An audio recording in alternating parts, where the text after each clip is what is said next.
Hi there, welcome to another edition of the Global Economic Outlook. My name is Philip, and as usual, I'll be taking you through the major events in the global economy. Remember to subscribe to the channel so that you can receive regular updates uh, on what is happening all around the world. So today, our focus is on nothing else but the European Championships, tagged Euro 2020, even though we're in 2021. It was postponed from last year because of the coronavirus pandemic. But yes, you can see already, if you've been following the tournament, uh, why it was postponed. With fans in the stadium, football is such a different game. And today we'll be looking at the economic aspects of the championship. So the title actually is Euro 2020 prize money is the highest in history, which is impressive given the fact that the coronavirus pandemic, should have affected sponsorships and some other things. But the tournament kicked off on the 11th of June in Rome, in Italy. And of course, it's the first time the championship will be holding in several cities all across Europe in different countries. In fact, it's holding in 11 different countries. Uh, it was supposed to be 12, but Dublin in Ireland was removed for not giving UEFA sufficient assurance that fans will be allowed into the stadium. So, of the 11 cities, you find cities like Amsterdam in Holland, Baku in Wales, Bucharest in Romania, Budapest in Hungary, Copenhagen in Denmark, Glasgow in Scotland, London in England, Munich in Germany, and of course, Rome in Italy. So those are the countries, the other ones, St. Petersburg in Russia and Seville in Spain, they make up the 11 cities hosting the tournament. So the prize money for Euro 2020 is a staggering 331 million euros. This is the highest ever distributed in, ever in any tournament. In France in 2016, it was just 301 million euros.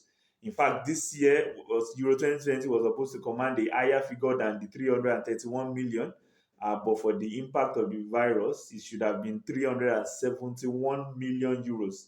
So you can see the chart here. We show you how the progression has been from 1996, when it was hosted by England, when it was just 51 million euros.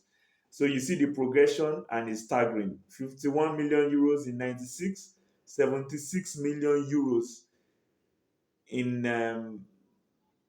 2000, 184 million euros in Austria, Switzerland in 2008, 196 million euros in Poland, Ukraine 2012, and in France it was 301 million euros in 2016.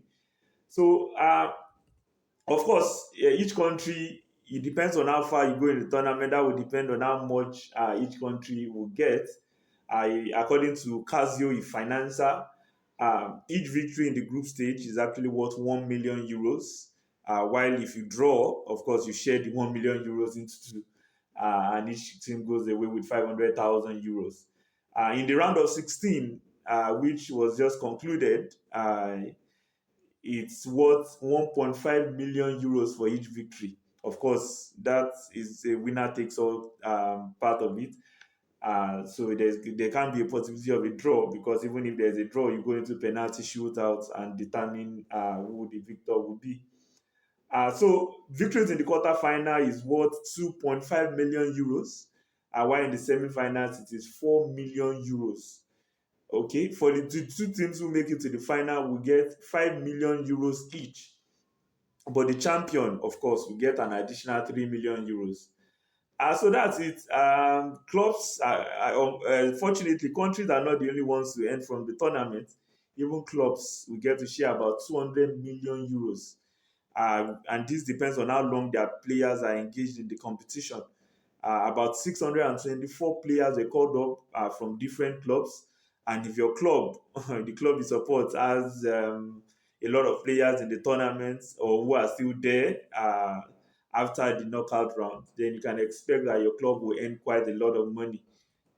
even from the tournament. So it's not so hard to see why Euro 2020 so far has been very competitive, because beyond the players' commitment to their countries, there's a lot at stake from a financial perspective as well. So we look forward to it. The finals will be played on the 11th of July in Wembley, in England, and we look forward to it to see which country will earn the most from this tournament. So that's it on the global economic outlook for this week. We'll be back with another edition where we share with you events in the global economic landscape. Till then,